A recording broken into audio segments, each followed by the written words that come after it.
Hi friends, నమస్తే. ఈరోజు వీడియోలో నేను వడలు ఫ్లఫీగా అలాగే క్రిస్పీగా హోటల్ స్టైల్లో రావాలంటే నేను ఇక్కడ చిన్న చిన్న టిప్స్ చెప్తూ చేస్తాను. ఒకసారి మీరు కూడా ట్రై చేయండి. ఫస్ట్ టైం చేసినా కానీ అసలు భయపడనక్కర్లేకుండా చేసుకోవచ్చు. చూడండి, కొంతమందికి ఆయిల్లో వేసి చేయాలంటే కొంచెం భయం అనిపిస్తుంది కదా, అలా కాకుండా ఈ టిప్ ఉపయోగించి చేసినట్టయితే చాలా ఈజీగా చేసుకోవచ్చు. నేను ఇక్కడ ఒక పావు కేజీ సాయి మినపప్పు తీసుకున్నాను. మీ దగ్గర తొక్క మినపప్పు ఉంటే అది కూడా వేసుకోవచ్చు. ఇలాగ కడిగిన తర్వాత మనకి ఎంత పప్పు అయితే మిక్సీ జార్లో పడుతుందో అంత పప్పుని దీంట్లో వేసుకోండి. వాటర్ వేయకుండా చేసుకోండి ఫ్రెండ్స్. ఒకవేళ మీకు మిక్సీ వేసేటప్పుడు కొంచెం కష్టంగా అనిపిస్తే కనుక కొంచెం 2 స్పూన్ల వరకు వాటర్ వేసుకోండి. చూడండి, ఈ కన్సిస్టెన్సీ అనేది ఉండాలి. ఈ పప్పు అంతటిని ఇలాగ ఒక గిన్నెలోకి వేసుకోండి. అలాగే మిగిలిన పప్పు కూడా మిక్సీ జార్లో వేసుకుని సేమ్ ఇలాగే మొత్తం అంతటిని తీసుకోవాలి. చూడండి, ఇలా ఉంటే సరిపోతుంది. ఇలాగ అయిన తర్వాత ఒకసారి పిండిని మనము ఒక 5 నిమిషాలు ఇలా మనం బజ్జీ పిండి కలుపుతాం కదా, అలాగే ఇలా ఒకసారి ఇలా బాగా కలుపుకోవాలి. ఇలా కలిపిన తర్వాత ఇప్పుడు దీంట్లో నేను ఒక ఇంచు అల్లాన్ని చిన్న చిన్న ముక్కల కింద కట్ చేసుకున్నాను. 2-3 పచ్చిమిర్చి వేసుకున్న తర్వాత ఇప్పుడు దీంట్లో ఒక అర టీ స్పూన్ వరకు జీలకర్రను కూడా వేసుకోండి.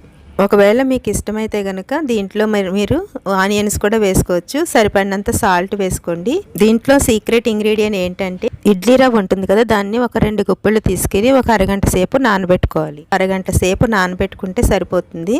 వాటర్ లేకుండా ఒకసారి ఇలా బాగా పిండి ఇందులో కలుపుకోవాలి. ఇది మనం గారెలు వేసేటప్పుడు పైన చాలా క్రిస్పీగా వస్తుంది.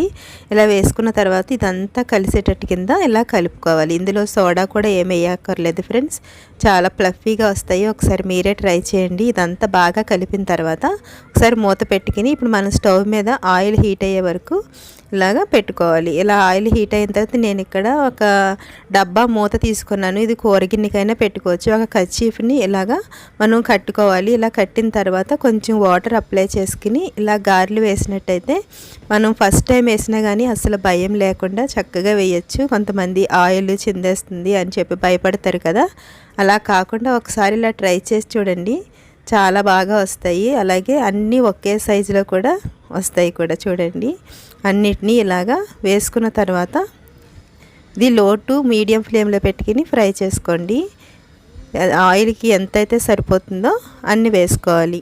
ఇలాగా నేను ఒకసారి ఇలాగా అటు ఇటు ఫ్రై చేసుకోవాలి. ఇలా ఫ్రై చేసుకున్న తర్వాత కొంచెం గ్యాప్ ఉంది కదా, మళ్ళీ ఒకటి వేస్తున్నాను దీంట్లో.